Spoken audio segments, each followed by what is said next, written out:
오늘 본문 말씀을 가지고 사사기강의 13번째 시간으로 여호와 샬롬이라는 제목으로 말씀의 은혜를 나누겠습니다. 함께 우리 제목을 따라 하시겠습니다. 여호와 샬롬. 한 번 더 따라 하시겠습니다. 여호와 샬롬. 네, 고맙습니다. 감사합니다. 오늘은 사사기 6장 17절부터 24절까지의 말씀을 강의하겠습니다. 이 앞서 지난 시간에 대한 말씀 사사기 6장 1절부터 18절까지 말씀 간단하게 말씀드려 보겠습니다. 40년간 태평성대를 이끌었던 강력한 영적 지도자인 드보라와 바락이 죽자 이스라엘 백성들은 어김없이 하나님 앞에서 악을 행했습니다. 그러자 하나님께서는 이번에는 미디안 족속을 사용하셔서 이스라엘 백성들을 징계하셨습니다. 미디안 족속은 유목민이자 약탈이 주된 업이었던 민족이었습니다. 무려 7년간 이 미디안 족속들의 지배를 받았습니다. 그러자 이 이스라엘 백성들이 또 너무 힘들고 어려워서 하나님 앞에 구원해 달라고 간구하며 부르짖었습니다. 하나님께서는 또 이 기도를 들으시고 누구를 세우셨습니까? 기드온이라는 인물을 미디안 족속으로부터 구원할 사사로 세우셨습니다. 우리는 지난 시간 수많은 사람들이 있었음에도 불구하고 왜 하나님께서 기드온을 이스라엘 민족을 구원할 사사로 세우셨는지에 대해서 살펴보며 은혜를 나눴습니다. 먼저 사랑하는 여러분, 그가 책임감을 가지고 자기 일을 하는 사람이었기 때문입니다. 하나님은 항상 책임감을 가지고 자기가 맡은 일을 성실하게 해내는 사람에게 복을 주시고 그런 사람을 쓰십니다. 사랑하는 여러분, 이스라엘 백성들이 이 미디안의 노략질과 그리고 그들의 공격을 두려워해서 이 파종의 시기 또 추수할 시기가 되면 모든 사람들이 다 두려워 떨며 파종도 제대로 못하고 굴을 파서 또 추수도 제대로 못하고 산에 숨어 있을 때 이 기드온은요, 남편으로서 또 아버지로서 또 아들로서 또 사회 한 일원으로서 자기가 맡은 책임을 다하려고 비록 숨어서 타작을 했지만 어떻든 간에 이 포도즙 틀에서 타작을 하며 자신의 맡은 소임을 다했습니다. 그리고 그 현장에 여호와의 사자가 나타나셔서 기드온아, 너는 내 큰 용사다라고 부르시면서 그에게 소명을 주셨습니다. 하나님은 성경을 보게 되면 항상 자기가 맡은 자리에서 최선을 다하며 책임감을 가지고 성실하게 그 일을 해내는 사람을 선택하셨고 또 그들의 삶의 자리에서 그들에게 소명하셨습니다. 예를 들면 모세도 호렙산에서 양을 칠 때 소명하셨고요, 다윗도 들판에서 양을 칠 때 하나님께서 그를 불러내셨고, 엘리사도 밭에서 소에다 쟁기를 지우고 밭을 갈 때 하나님께서 그를 부르셨고요, 또 베드로와 야고보와 요한도 그물을 깁때 사람을 낚는 어부가 되게 하겠다고 그들을 불러내셨고, 또 레위라고 부르는 이 세리 마태도 자신의 삶의 자리에서 세리로서의 업무를 다하는 상황 속에서 하나님께서 그를 소명하셨습니다. 사랑하는 여러분, 하나님은 책임감을 가지고 자기 일을 하는 사람을 찾으시고 그런 사람을 쓰십니다. 저와 여러분 또한 하나님이 저와 여러분에게 사회의 한 일원으로서 또 가정의 한 일원으로서 교회와 또 신앙인으로서 또 하나님의 나라의 한 일원으로서 맡은 책임을 주셨습니다.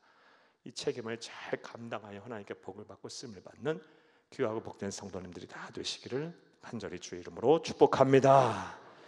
또 그가 하나님으로부터 쓰임을 받았던 또 다른 이유는 그는 겸손한 사람이었기 때문입니다.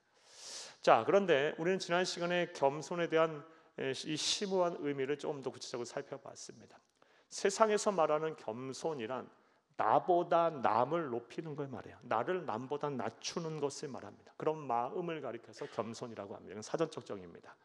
하지만 하나님께서 찾으시는 이 겸손이란 하나님 앞에서 자신을 낮추면서 하나님 아버지의 말씀에 순종하는 것을 가리켜서 겸손이라고 합니다. 사랑하는 여러분, 저와 여러분 모두 다 하나님 앞에 내 자신을 낮추고 하나님 아버지의 말씀에 온전히 순종하는 겸손의 사람이 되어 하나님의 쓰임을 받고 하나님 나라 위에 크게 일을 하며 또 복을 받는 귀하고 복된 성도님들이 다 되시기를 간절히 바랍니다. 나아가 기드온이 또 하나님으로부터 쓰임을 받았던 또 다른 이유는 그는 은혜의 징표를 구하는 자였기 때문입니다. 그런데 그가 은혜의 징표를 구했다는 것을 잘못 해석해서 그가 불신앙이 있어서 그 안에 의심이 있어서 하나님으로께 은혜의 징표를 구했다고 생각을 하고 해석을 해서는 안 됩니다. 그는 불신앙에 근거해서 의심에 근거해서 하나님에게 은혜의 징표를 구한 것이 아니었습니다. 그는 더 잘하고 싶은데, 더 하나님 나라를 위하여 내가 더 많은 것을 기여하고 싶은데 자신의 나약함을 알았기 때문에 하나님의 전지전능하신 능력이 필요했던 거예요. 그 능력이 나와 함께 하기를 간구했던 거예요. 그런 심정에, 그런 마음을 가지고 하나님 앞에 은혜의 징표를 구했던 것입니다. 하기 싫어서 억지로 어떻게 하면 그 자리에 하지 않으려고 피하려고 하나님, 나 은혜의 징표를 구해주세요. 나에게 보여주세요. 나에게 보여주셔야만 나 일하겠어요. 이런 마음에서 은혜의 징표를 구한 것이 아니고, 다시 말씀드리면 정말 잘하고 싶은데, 정말 하고 싶은데, 나라와 민족을 위해서 크게 쓰임 받고 싶은데, 하나님의 뜻을 온전히 이루고 싶은데 내 능력이 너무 부족해서 하나님의 능력이 내게 필요해요. 이런 심정에 은혜의 징표를 구했던 거예요. 어마어마한 차이가 있는 거죠. 저와 여러분 또한 우리가 이런 기드온의 마음과 자세를 본받아야 할 것입니다. 세상에 많은 사람들이 있지만 수많은 사람들 가운데 하나님은 저와 여러분을 선택하여 자녀 삼아 주셨고, 참 어찌 보면 선한 것 하나 없는 저와 여러분을 통해서 하나님은 당신의 나라를 이 땅에 이루시기를 원하시고 수많은 영혼들을 구원하기를 원하세요. 도대체 저와 여러분이 무엇이길래 하나님은 저와 여러분을 이렇게 선택하고 사랑하여 책임을 주시고 사명을 주셨을까요? 이 은혜에 늘 감사하며 더 많은 것으로 더 온 힘을 다하여 이 하나님의 은혜에 보답하고자 더 힘써 애써 자원하며 하나님의 은혜의 징표를 구하는 저와 여러분 되기를 간절히 주의 이름으로 축복합니다. 자, 여기까지 지난 시간에 대한 말씀이었습니다. 자, 이제 오늘 본문의 강의를 하겠습니다. 오늘도 한 절 한 절 읽어가면서 하나님이 우리에게 주시는 은혜를 찾고 영적 진리를 발견하는 시간 되겠습니다. 되려합니다. 자, 오늘 본문 말씀은 지난 시간의 연장선상에 그대로 있습니다.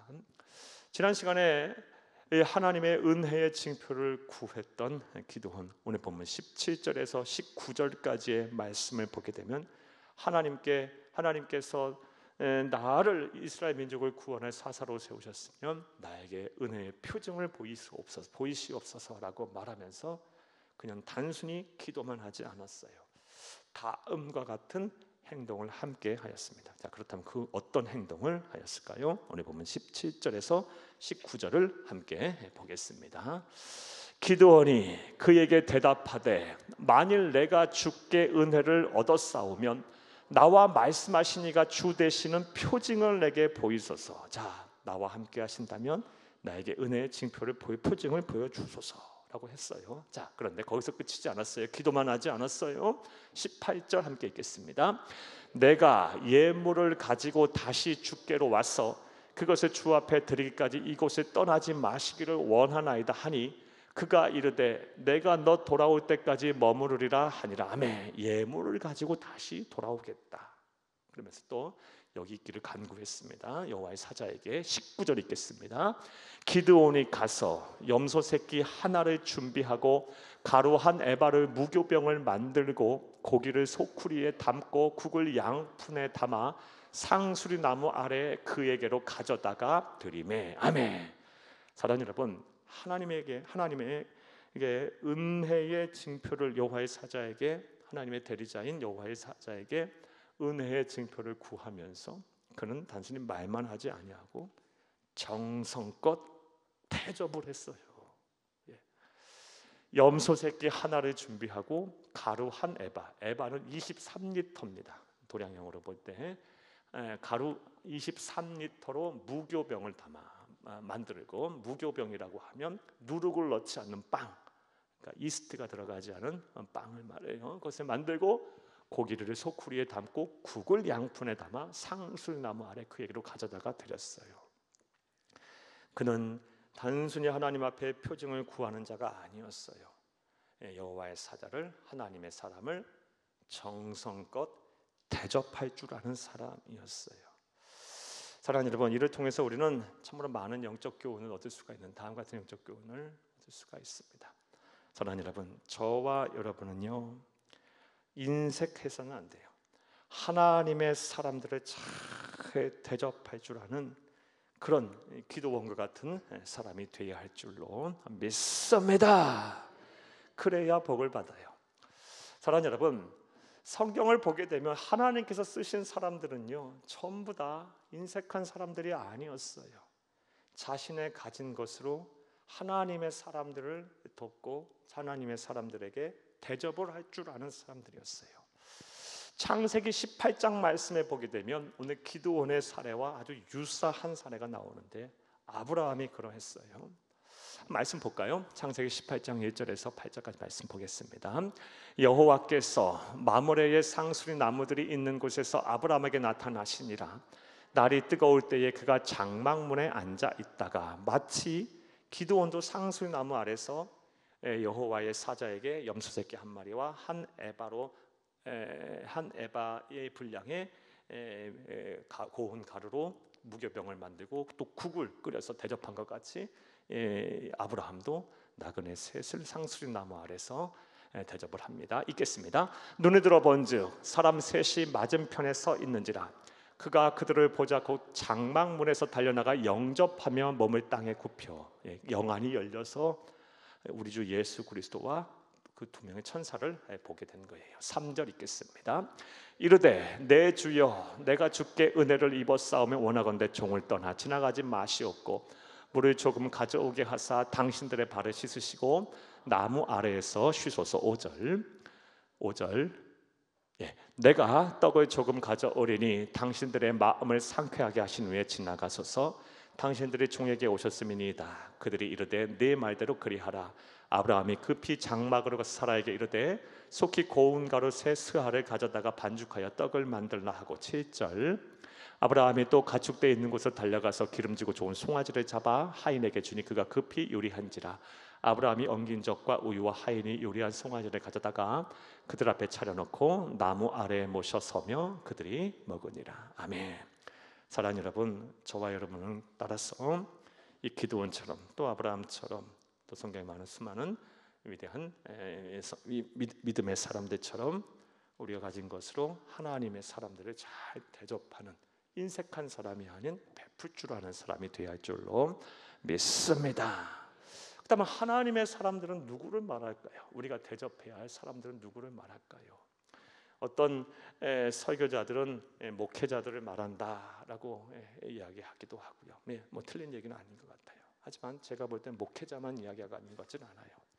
하나님의 나라를 위하여 주의 몸된 교회를 위하여 하나님 주신 사명을 다 감당하는 사역자들, 평신도 목회자들, 평신도 사역자들까지 다 포함되는 것이고요. 나아가서 우리가 돕고 섬겨야 할 우리 교우들, 또 어려운 이웃들까지 전부 포함하는 개념이 바로 하나님의 사람이라고 생각이 됩니다. 이것은 다음 같은 말씀을 통해 알 수 있어요. 마태복음 10장 40에서 42절 우리 주님께서 우리에게 명령하신 말씀입니다. 함께 보겠습니다.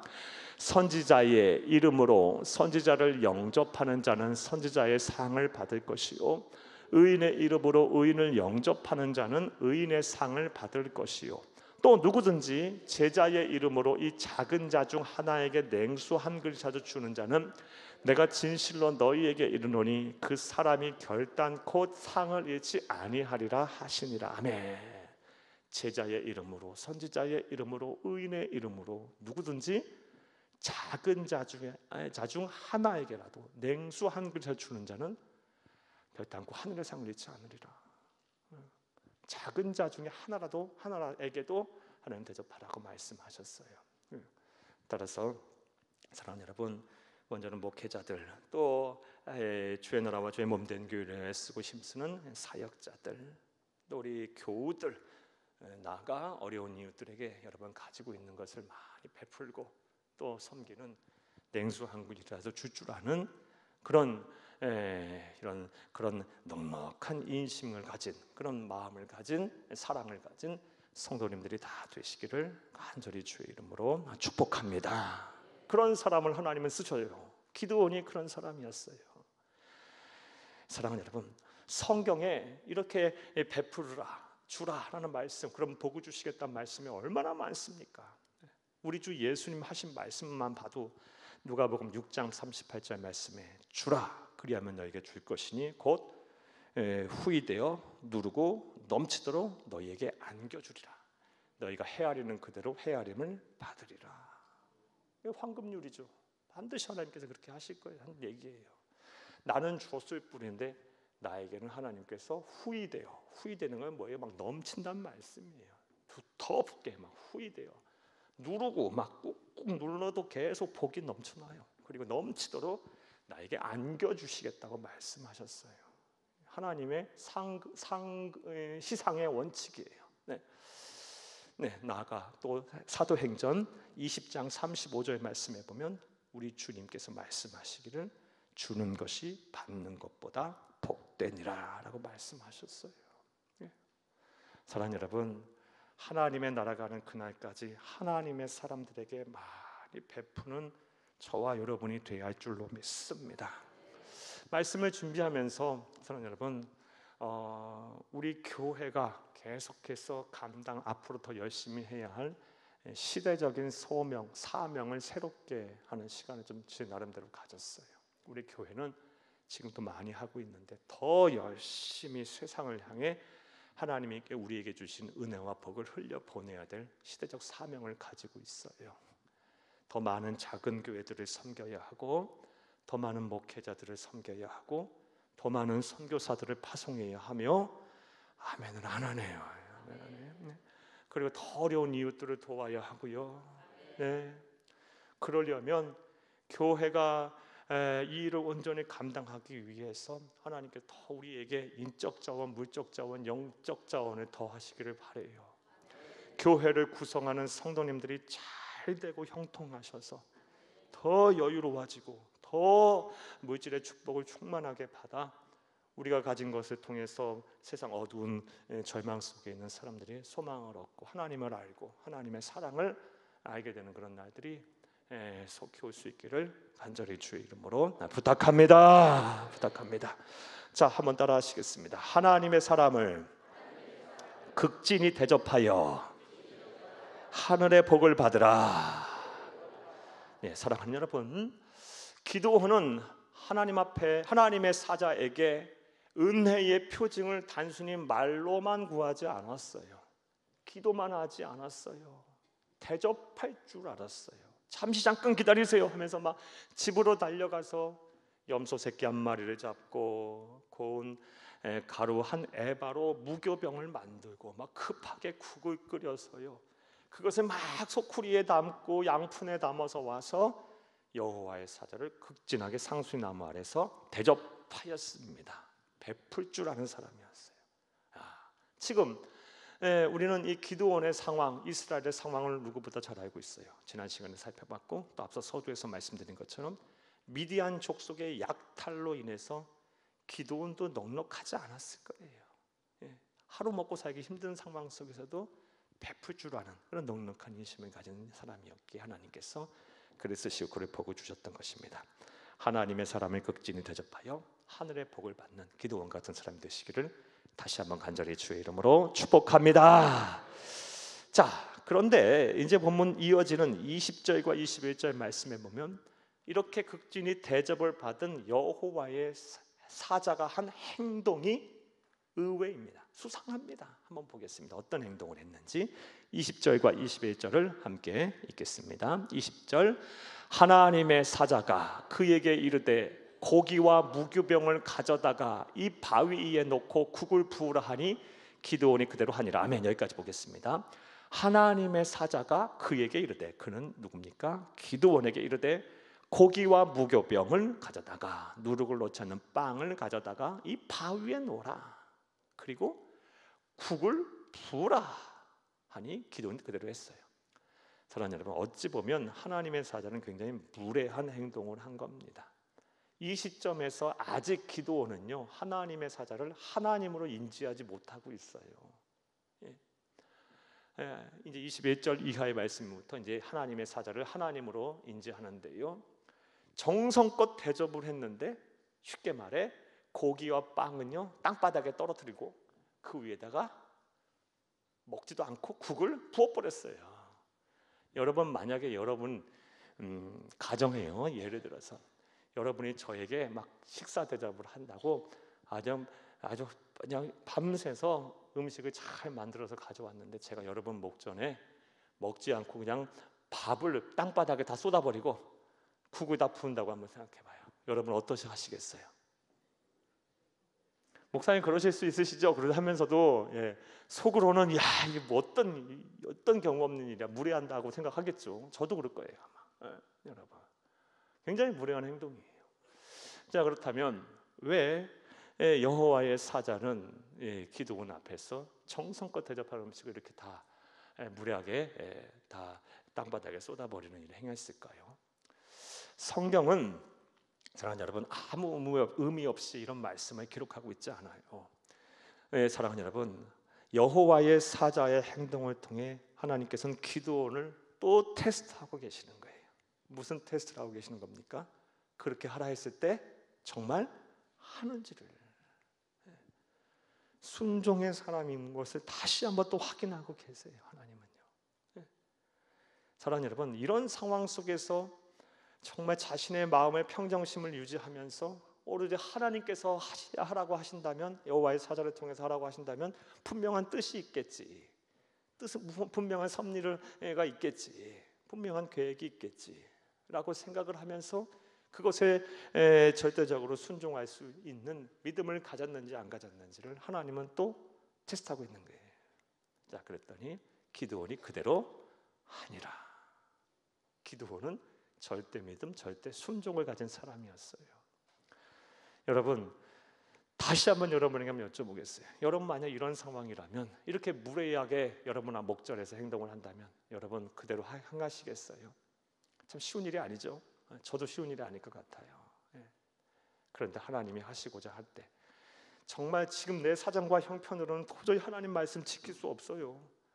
하나님 뜻대로 못 살아요. 지금 살면 지금 내 코가 석자고 내 지금 상황으로 볼 때는 도저히 하나님 말씀대로 살 수 없어요 라고 할 때, 하나님은 네가 순종하냐 못하냐를 또 우리 시험하고 계세요.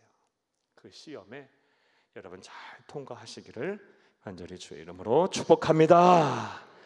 자, 순종을 시험하신 하나님과 시험에 통과한 기드온이 그대로 했어요. 자, 그러자 21절에 놀라운 일이 이제 일어납니다. 21절 함께 보겠습니다. 여호와의 사자가 손에 잡은 지팡이 끝을 내밀어 고기와 무교병에 대니 불이 바위에서 나와 고기와 무교병을 살랐고 여호와의 사자는 떠나서 보이지 아니한지라. 아멘. 기적이 일어났어요.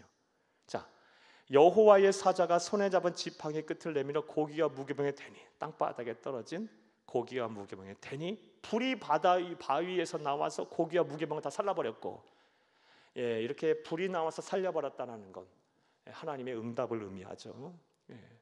사랑하는 여러분, 구약의 이스라엘 백성들이 제단 위에 제물을 올려놓고 번제물을 드렸을 때 그 번제물을 다 태워서 하나도 남김없이 했다는 것, 그게 뭘 의미합니까? 하나님의 응답, 그 제물을 흠양하셨다, 받으셨다라는 것을 의미해요. 태워버렸다라는 것은요. 근데 21절에 이 바위에서 불이 나와서 고기와 무교병을 살랐다는 것은 하나님께서 이 기드온의 간구, 기드온의 소원을 들으셨다라는 거예요. 그리고 여호와의 사자는 떠나서 보이지 아니한지라. 갑자기 사라져 버렸어요. 이 모든 여호와의 사자가 해야 할 일을 다 했으니까요. 사랑하는 여러분, 자, 그러자 이제 22절에서 24절까지의 말씀을 보게 되면 기드온이 화들짝 놀랍니다. 자, 22절 말씀 함께 해보겠습니다. 22절입니다.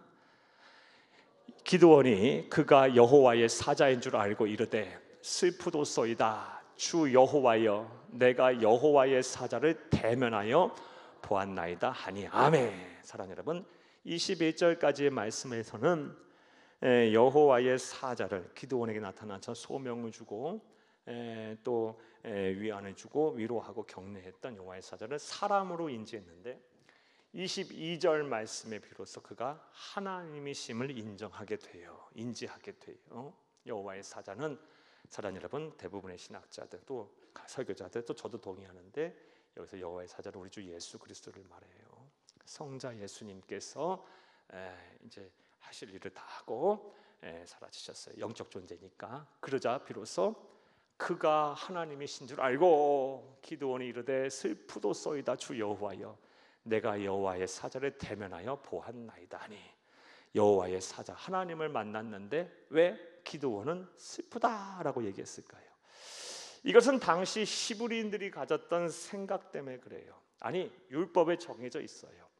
율법 출애굽기 33장 20절 말씀에 보게 되면 하나님의 얼굴을 본 자는 죽는다, 이런 율법이 있어요. 이 말씀 한번 볼까요? 출애굽기 33장 20절 함께 보겠습니다. 또 이르시되 네가 내 얼굴을 보지 못하리니 나를 보고 살 자가 없음이니라. 아멘. 이 말씀은 모세에게 하나님께서 하신 말씀이고요. 이 말씀 하시는 배경은 어떤 상황이냐? 이 호렙산에 모세가 십계명을 받으러 올라갔는데, 율법을 받으러 올라갔는데 모세가 쉽게 내려오지 아니하자 밑에 있던 이스라엘 백성들이 약 1년간 이 호렙산에서 진을 치고 있던 이스라엘 백성들이 두려워하기 시작해요. 모세가 나타나지 않으니까요. 그래서 아론에게 가서, 모세의 형인 아론에게 가서 우리를 애굽 땅으로 인도한 신을 보여달라 그래요. 그러자 이 아론이요 또 이스라엘 백성들을 또 준동해서 너희가 가지고 있는 모든 금부치를 가지고 와라. 그래서 그걸 녹여서 금송아지 상을 만들고 이게 하나님이다 그래요. 그러면서 그 앞에서 막 먹고 뛰고 별난 짓을 다 해요. 그리고 하나님께서는 이 모세에게 십계명을 주시고 그리고 빨리 내려가라 그래요. 내려가 보니 밑에 난리가 난 거예요. 그래 십계명 두 돌판을 깨트리고 금송아지를 다 녹여버리고 없애버리고, 그리고 주동한 사람들을 다 쳐 죽이고, 그리고 나서 하나님께서 다시 이스라엘 백성들에게 율법을 주시고자 말씀하시고자 모세에게 이제 다시 두 돌판을 준비해서 이제 호렙산에 올라와라 하기 직전에 하신 말씀이에요. 모세가 너무 이제 마음이 상한 거예요.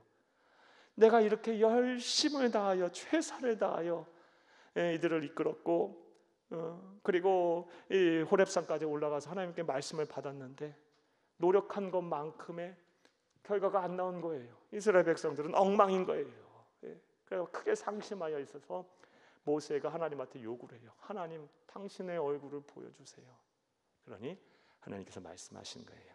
나를 본 자는 죽는다.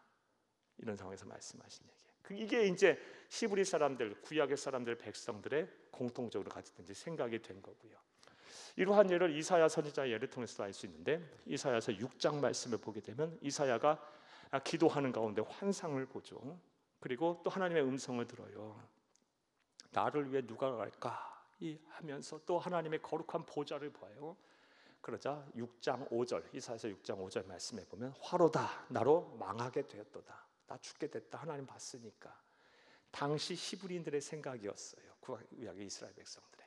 그래서 기드온도요 22절 말씀에 여호와의 사자를 단순히 사람인 줄 알았는데 화들짝 놀란 거예요. 하나님으로 알게 됐고, 그래서 내가 이제 죽게 됐구나 하면서 두려워 떨었던 것입니다. 자, 그런데 하나님은요, 하나님의 백성이 이렇게 두려워 떨 때 그냥 내버려 두시는 분이 아닙니다. 하나님은 어떻게 일하셨는지 보겠습니다. 23절, 24절을 함께 읽겠습니다. 본문, 여호와께서 그에게 이르시되 너는 안심하라, 두려워하지 말라, 죽지 아니하니라 하시니라. 여호와께서 모세에게 말씀하시기를, 기드온에게 말씀하시기를 너는 안심하라, 두려워하지 말라, 죽지 아니하리라. 하시니라. 자, 24절. 기드온이 여호와를 위하여 거기서 제단을 쌓고 그것을 여호와 샬롬이라 하였더라. 그것이 오늘날까지 아비에셀의 사람에게 속한 오브라에 있더라. 아멘. 자, 여기서 이제 여호와의 샬롬이란 말이 나와요. 내가 하나님을 뵈서 나 이제 죽게 됐다 막 두려워 떨고 있는 상황 속에 하나님께서는 기드온에게 말씀하시기를 안심해라. 두려워하지 마라. 너는 죽지 아니할 것이다. 오늘 저와 여러분에게도 이런 말씀을 계속 하세요. 안심해라. 두려워하지 마라. 너 죽지 않는다. 걱정하지 마라.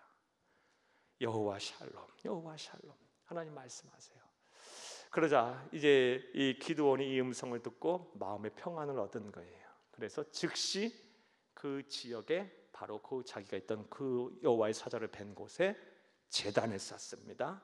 제단을 쌓고 감사의 예배를 드리면서 그 제단을 가리켜서 여호와 샬롬이라고 칭했던 겁니다. 자, 이 본문의 내용입니다. 이해되셨습니까? 자, 이제 이 본문의 내용 속에서 우리가 중요한 아주 개념들을 좀 정리하고 이제 우리가 받을 영적 교훈을 찾아야 할 것입니다. 무엇보다 이 여호와 샬롬이라는 이 샬롬의 복을 우리가 복에 대한 의미를 우리가 알아야 할 것입니다. 왜냐하면 저와 여러분이 반드시 하나님의 나라 가는 그날까지 소유하고 누려야 할 복이 이 샬롬의 복이기 때문에 그래요. 그리스도인들이 이 샬롬의 복을 꼭 소유해야 돼요. 그런데 안타깝게도 오늘 저와 여러분이 이 샬롬의 복을 소유하지 못하고 누리지 못하는 경우가 많아요. 우리 그리스도인이 세상을 살면서 신앙을 지키면서 하나님 주신 사명을 감당하면서 하늘 행복을 누리고 정말 자족의 은혜를 누리며 또 가진 것 없어도 다 가진 사람처럼 근심하는 자 같으나 항상 기뻐하는 사람처럼 살려면 이 샬롬의 복이 우리 안에 충만해야 할 줄로 믿습니다. 자, 이를 위해 그럼 먼저 여호와 샬롬이라는 개념 정리부터 좀 해볼게요. 자, 여호와 샬롬의 뜻이 뭘까요? 문자 그대로 풀이하면 하나님은 평강이시다. 평안의 하나님, 평강의 하나님이란 뜻이에요. 자, 그런데 이 샬롬이라는 말은 단어는 평강, 평안이라고 번역하기에는 너무 많은 뜻을 갖고 있어요. 심오한 뜻을 갖고 있어요. 그중 그 이야기를 다 하려고만 해도 몇 날 며칠이 걸릴 거예요. 이 시간에 여러분에게 간단하게 말씀드리려 하는 바는요, 평강, 평안이라고 번역된 샬롬의 뜻은 이런 뜻이 있어요. 여러분 잘 기억하세요. 온전하고 부족함이 없는 상태를 누리거나 혹은 다시요, 온전하고 부족함이 없는 상태를 누리는 것, 이게 샬롬이고요. 또 온전하고 부족함이 없는 상태로 회복이 되는 것, 이것도 샬롬이에요. 이해 구분되셨죠? 온전한 내 삶에 막 온전해, 모든 것이 온전해. 뭐 하나 흠이 없어, 빠진 게 없어. 그리고 내가 계획하고 내가 생각하는 대로 또 하나님의 은혜 속에 모든 것이 참 아름답게 조성이 다 됐어. 거기다가 부족함도 없어. 그런 상태를 누리는 것, 이게 샬롬이고, 또 그런 상태로 회복이 되는 것, 이것 또한 샬롬이에요. 우리가 이제 흔히 샬롬 샬롬 인사하면 어떤 뜻이 있다는 거예요? 당신의 삶이 온전하고 부족함이 없는 상태가 되기를 바라고 그런 것을 누리기를 바라고 만약 그러지 못했다면 회복되기를 바랍니다. 이런 뜻인 거예요. 자, 이제 앞으로 여러분 옆에 분들과 인사할 때 또 우리 교우들과 인사할 때 샬롬 샬롬 하면서 여러분 그렇게 복을 여러분 마음속으로 구하세요. 온전하고 부족함이 없는 상태를 누리기를 바라고 또 그렇지 못했다면 회복되기를 바랍니다. 이런 은혜와 이 샬롬의 복이 저와 여러분 가운데 충만하기를 간절히 주의 이름으로 축복합니다. 자, 한번 따라합니다. 샬롬의 뜻은 온전하고 부족함이 없는 상태를 누리거나 혹은 그런 상태로의 회복을 뜻한다. 한 번 더 따라합니다. 샬롬의 뜻은 온전하고 부족함이 없는 상태를 누리거나 혹은 그런 상태로의 회복을 뜻한다. 여러분, 온전하고 부족함이 없는 상태를 누리기를 바라요. 또 그런 상태로 회복이 되기를 바랍니다. 이게 여호와 샬롬이에요. 여호와 샬롬. 우리 그리스도인들이 이 여호와 샬롬의 복을 누리지 못하면 세상이 사는 것이 너무 깝깝해요. 힘들어요. 답답해요. 막 내 안에 그냥 계속 불평과 원망과 짜증이 있고요, 후회가 있고, 매일 손해 보는 것 같고, 매일 나만 손해 보는 것 같고, 나만 뒤처지는 것 같고, 나만 괴로운 것 같고. 그리스도인들이 아무리 막 그냥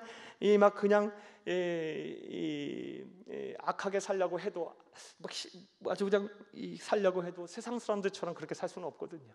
우리 안에 선한 양심이 살아 있고 성령 하나님이 계시는데 막 세상 사람처럼 막 그렇게 악하게 못 살아요.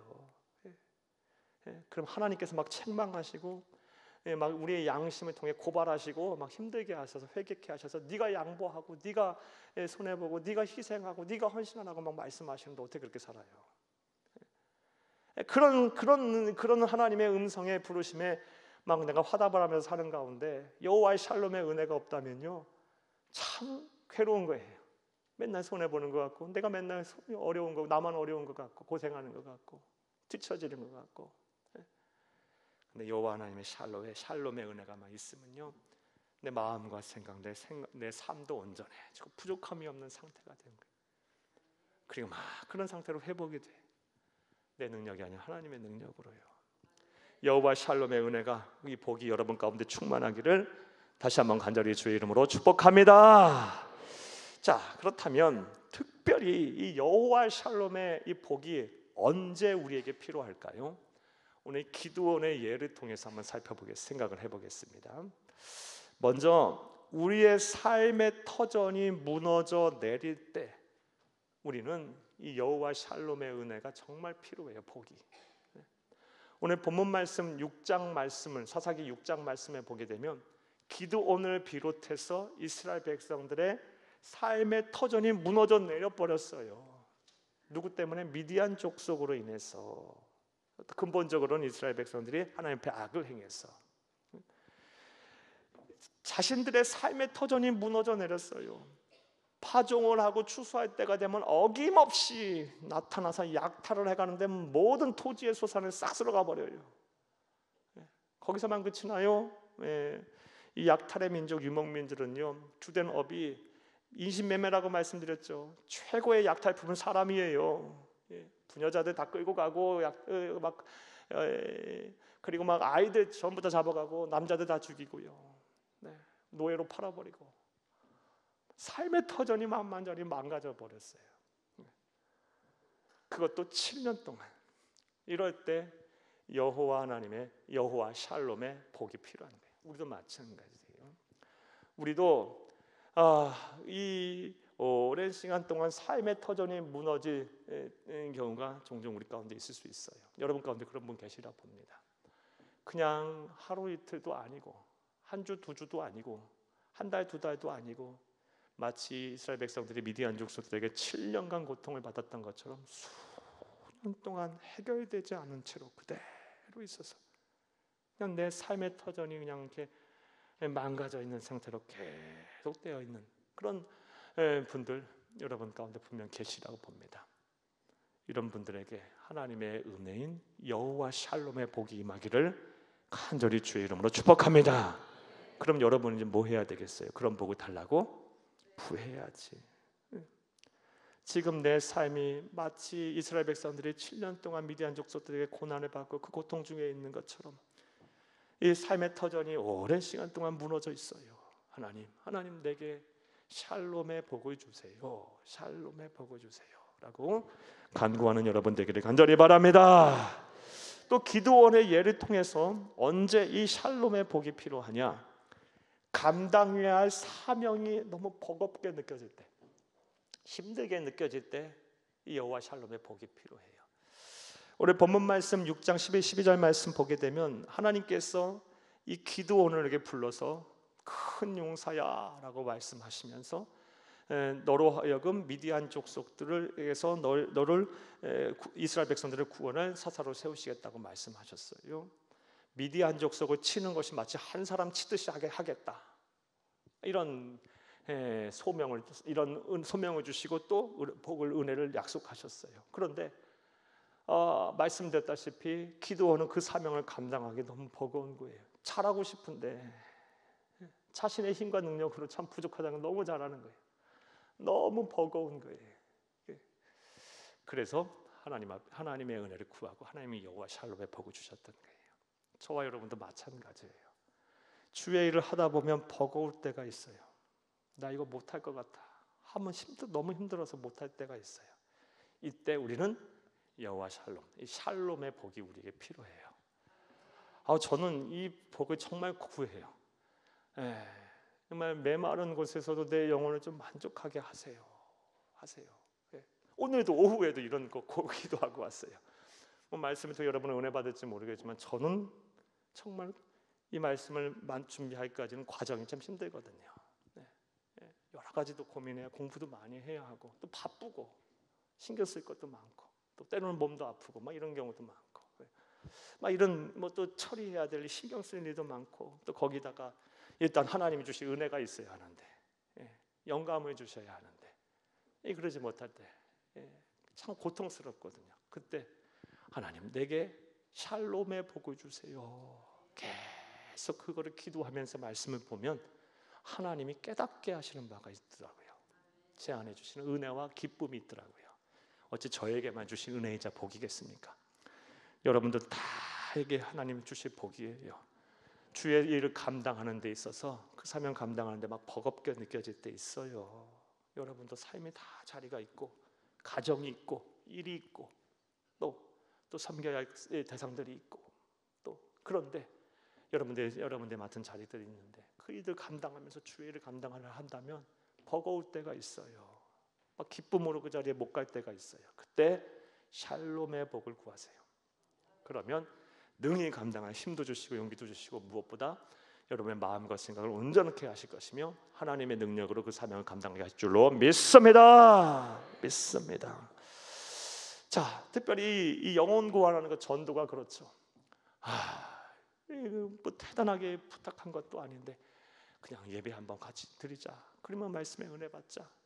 함께 주일 나와서 내 옆에 와서 예배 한번 드려달라. 그 말 하는 거 그거 들어주는 것이 그렇게 어렵나?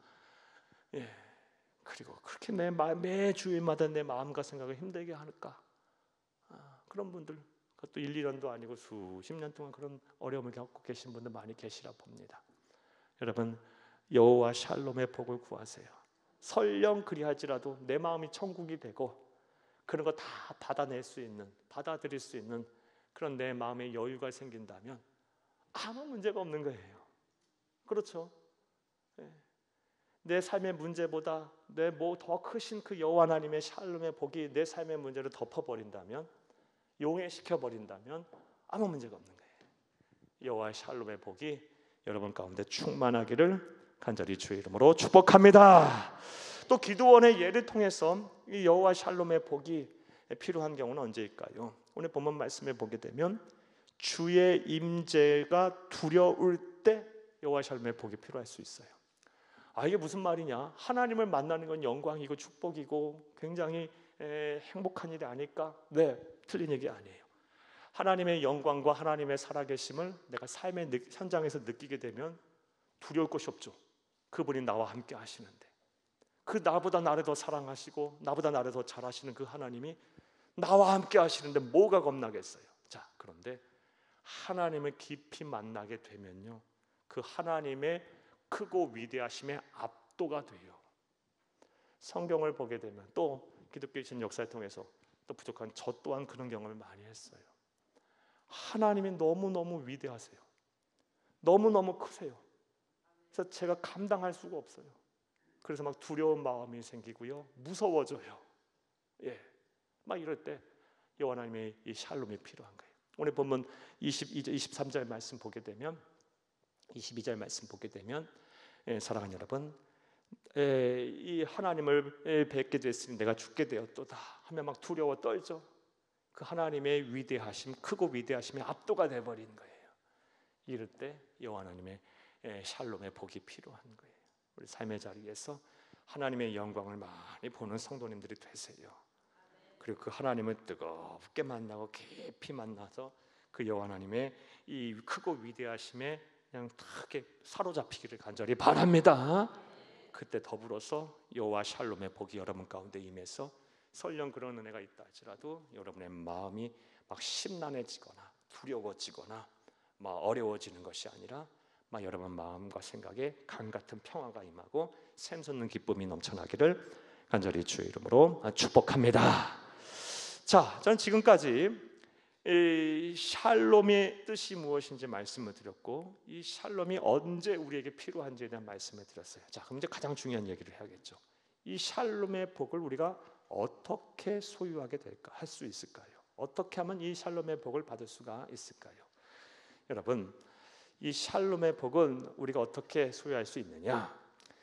이건 예수님의 말씀을 통해 알 수 있어요. 먼저 요한복음 14장 말씀을 먼저 보겠습니다. 여러분 나눠드리고 보면 두 번째 있는데 요한복음 14장 27절을 함께 보겠습니다. 평안을 너희에게 끼치노니 곧 나의 평안을 너희에게 주노라.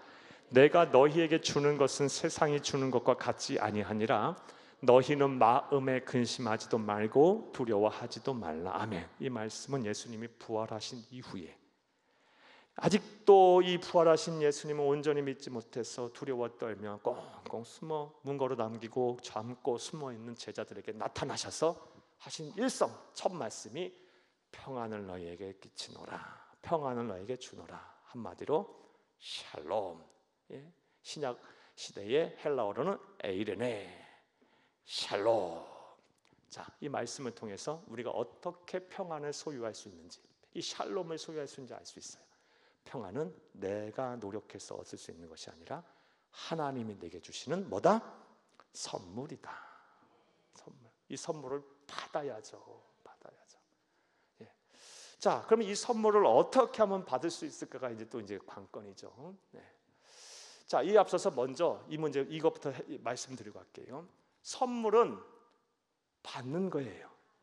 선물을 받고 나서 값을 치르는 건 선물을 받는 게 아니에요. 선물을 주는 사람을 향해서 무례하게 행동하는 거예요. 하나님이 여러분에게 샬롬의 복을 주실 때 그냥 믿음으로 받으면 돼요. 뭔가 더 행동하려 하지 말고 필요치 않아요. 받는 거예요. 의심할 필요도 없이. 자, 그럼 이제 선물을 어떻게 하면 받냐? 이 평안의 복, 샬롬의 복을 사랑하는 여러분, 로마서 5장 1절에서 4절 말씀을 함께 보겠습니다. 그러므로 우리가 믿음으로 의롭다 하심을 받았으니 우리 주 예수 그리스도로 말미암아 하나님과 화평을 누리자. 자, 1절 말씀에 보면 하나님으로 믿음으로 말미암아 의롭다 하심을 받았으니 구원을 받았으니 하나님의 은혜로 말미암아 우리가 예수 그리스도 믿는 믿음으로 구원을 받게 됐으니 뭐하자? 우리 주 예수 그리스도로 말미암아 하나님과 화평을 누리자. 하나님과 화평을 누릴 때 비로소 사랑하는 여러분, 하나님으로부터 샬롬의 복을 선물 받는 거예요. 이것을 다른 말로 설명하면 하나님과 관계가 좋아지면 좋아질수록 하나님과 깊은 애정의 관계, 친밀한 관계가 되면 될수록 하나님 우리에게 농도가 짙은 정말 세상에 줄 수 없는 평안의 복, 샬롬의 복을 주시는 것입니다. 하나님과의 관계가 좋아져야 돼요. 화평을 누려야 돼요. 이 하나님과의 관계가 좋아지게 되면, 그래서 샬롬의 복을 받게 되면 2절부터 4절까지 말씀은 다음 같은 은혜가 더불어 이제 임해요. 2절 읽겠습니다.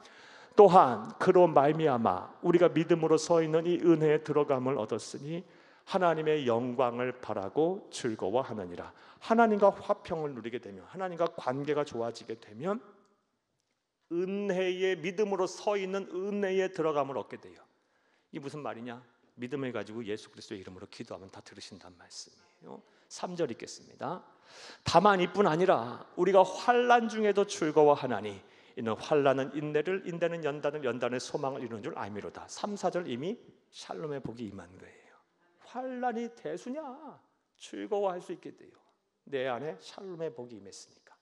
자, 정리하면 하나님과 친밀한 관계를 형성할 때 비로소 이 샬롬의 복을 하나님이 선물하시는 거예요. 하나님과 친밀한 관계는 먼저 예수를 그리스도 믿는 믿음을 가지고 하나님의 자녀가 되어야 하고, 그리고 하나님과 깊은 영적 교제를 해야 하는 거예요. 왜 성도에게서 예배가 그렇게 중요한가? 왜 성도에게서 경건 생활, 기도 생활, 또 하나님의 말씀을 묵상하는 이 생활이 왜 중요한가? 왜 하나님의 백성에게 이 하나님이 우리에게 맡겨주신 사명을 감당하는 이 헌신과 봉사가 우리에게 꼭 필요한가?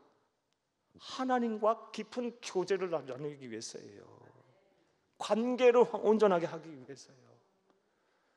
사랑하는 여러분, 하나님을 사랑하고 하나님과 깊은 친밀한 관계를 갖는 자는요, 하나님을 기쁘시게 하게요. 예배만큼 하나님 기쁘시게 하는 일이 어디 있어요?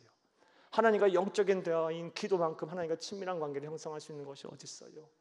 하나님의 뜻인, 하나님의 계획인, 하나님의 말씀을 가까이 하지 않을 수가 어디 있겠습니까? 또 영혼 구원, 하나님 간절히 원하시는 바고요. 또 하나님이 간절히 원하는 소원들을 이루어드리려 하겠죠. 하나님과 깊은 관계를 맺고 친밀한 관계 속으로 더 들어가려고 노력을 하세요. 그리하면 할수록 샬롬의 복을 주셔서 환난은 인내를, 환난 속에서도 즐거워하나니 환난은 인내는 연단을 낳느니라. 여러분, 이런 복이 저와 여러분 가운데 충만하기를 간절히 주의 이름으로 축복합니다. 우리가 환난 중에도 즐거워하나니 환난은 인내를, 인내는 연단을 소망을 이루는 줄 알미니라. 아멘. 이미 샬롬의 복이 임한 거예요. 자, 이런 복이 저와 여러분 가운데 함께하기를 간절히 주의 이름으로 축복합니다. 자, 이제 말씀 맺겠습니다. 오늘은 아주 중요한 우리 그리스도인이 반드시 누려야 될 복인 여호와 샬롬에 대한 말씀을 드렸어요. 사랑하는 여러분, 먼저 이 기드온은 하나님 앞에 은혜의 표징을 구하는 가운데 그냥 말로만 그러지 않았어요. 그는 하나님의 사람을 극진히 대접할 줄 아는, 그런 인색하지 않은 여유로운 마음을 가진 베푸주라는 사람이었어요. 하나님은 우리에게 주라고 말씀하세요. 베풀라고 말씀하세요. 대접하라고 말씀하세요. 목회자들, 또 주의 종들, 또 나아가서 우리 함께 신앙생활하는 사역자들, 우리 교우들, 그리고 무엇보다 어려운 이웃들, 여러분이 가진 것을 많이 베풀고 나눔으로 자극진히 대접하세요. 그러면 하나님께서 그것 위에 누르고 후이되어 누르고 흐르고 넘치도록 우리에게 안겨주실 거예요. 이런 복이 저와 여러분 가운데 함께하기를 간절히 주의 이름으로 축복합니다. 하나님은요, 그런 극진한 대접을 받고 어찌 보면 무례할 수 있는 행동을 하셨어요. 빵과 고기를 땅바닥에 던지고 국을 쏟아버리는 그런 행동을 하시면서 기드온에게 순종을 시험하셨고, 기드온은 그 순종의 시험에 통과했어요. 그러자 하나님께 기적이 일어났어요.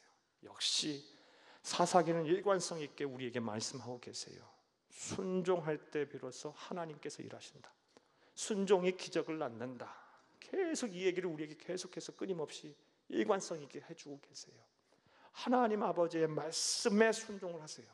그래야 기적의 주인공이 됩니다. 특별히 이 샬롬의 복에 대해서 우리는 생각을 해봤어요. 샬롬은 온전하고 부족함이 없는 상태를 누리는 것을 말하고, 그런 상태로의 회복을 말해요. 여러분 삶 속에 이런 샬롬의 은혜가 충만하기를 바랍니다. 특별히 삶의 터전이 오랜 시간 동안 무너져 계신 분들, 또 감당해야 될 사명이 너무 버거우신 분들, 나아가 주의 임재가 두려우신 분들에게 이 샬롬의 복이 필요해. 그리고 이 샬롬의 복을 얻기 위해서 하나님과의 깊은 관계를 속에 들어가시고 친밀한 관계를 누리시고, 나아가 그리하여 샬롬의 복을 선물로 받아 이 세상은 살지만 이미 하나님의 나라를 속에 살고 사는 그런 하늘 행복을 누리는 여러분 다 되시기를 간절히 주의 이름으로 축복합니다. 축복합니다. 축복합니다.